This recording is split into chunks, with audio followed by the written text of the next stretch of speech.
देखिए ये ट्रिग्नोमेट्री का है, प्रश्नावली 8.2 में sine 60 cos 30 plus sine 30 cos 60 का मान निकालना है। तो इसके लिए देखिए क्या करते हैं, ट्रिग्नोमेट्री टेबल ये आपको लर्न करनी होगी।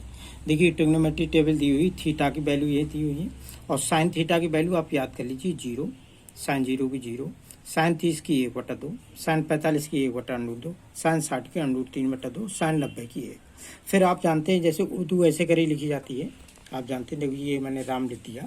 आप क्या करेंगे कि इधर से इधर की तरफ को जैसे ये लिखते जाएं उल्टा करके, तो देखो 1 पहले, फिर उसके बाद √3/2, फिर 1/√2, फिर 1/2, फिर 0। इसी के साथ साथ टेन थीटा निकालना है, तो टेन थीटा होता है sine theta upon cos theta, तो 0/1 यानी 0 आएगा। जानते हैं जब न्यूमरेटर 0 हो और नीचे गिनती लिखी हो तो 0 आता है। ऐसे ही 1/2 को इससे भाग दें तो 2 से 2 कट जाएगा तो 1/√3 आएगा। इसी प्रकार इससे पूरा ये कट जाएगा तो 1 आएगा, और 2 से 2 कट जाएगा तो ये √3 आएगा, और 1/0 इन्फिनिटी यानी अनंत होता है। यह आप परिभाषित कर सकते हैं।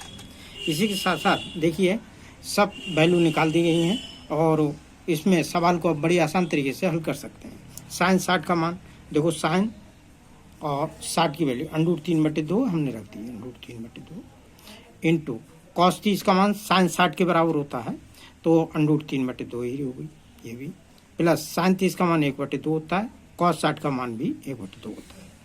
टेबल को याद करिएगा ताकि वजह से सवाल जल्दी सॉल्व हो। √3 की मल्टीपल करें 3 हो गया, और 2 दूनी 4 प्लस 1 के कम 1, 2 दूनी 4, इनको सॉल्व करें तो 4 ये हो गया, 3 और 1 जोड़ें देखो 4 हो गया, 4 से 4 कट हो गया भाई 1 आ गया, इसका आंसर 1 आएगा।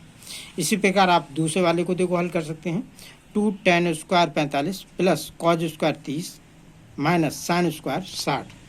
2 tan 45 का मान 1 होता है, स्क्वायर लगा दिया ये, प्लस cos 30 का मान sin 60 के बराबर नहीं, √3/2 का होल स्क्वायर कर दीजिए, माइनस sin 60 का मान √3/2 होता है, ये स्क्वायर लगा दें।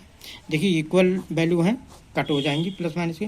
2 × 1 का स्क्वायर 1 ही होता है, ये 2 आ गया आंसर। इसी प्रकार के सवालों के लिए आप चैनल को सब्सक्राइब और लाइक अवश्य करें।